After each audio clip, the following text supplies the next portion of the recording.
అయితే కలబంద మొక్క ఇంట్లో పెంచుకునే వాళ్ళు గుర్తుపెట్టుకోవాల్సిన ముఖ్యమైన విషయం ఏంటంటే, కలబంద మొక్క ఎట్టి పరిస్థితుల్లో ఇంట్లో ఆగ్నేయంలో పెంచకండి. ఆగ్నేయంలో కలబంద ఉండకూడదు. ఈశాన్యంలో కానీ వాయువ్యంలో కానీ కలబంద మొక్కను ఉంచుకోవాలి.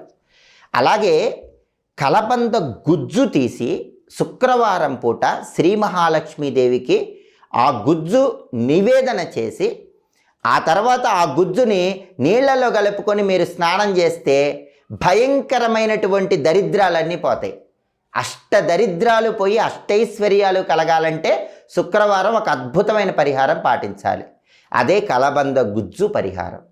అది కూడా ఎప్పుడు చేయాలి? శుక్రవారం సాయంకాలం ప్రదోష కాలంలో చేయాలి. ప్రదోష కాలం అంటే సూర్యాస్తమయానికి ముందు వచ్చేటటువంటి 24 నిమిషాల కాలాన్ని ప్రదోష కాలం అంటారు.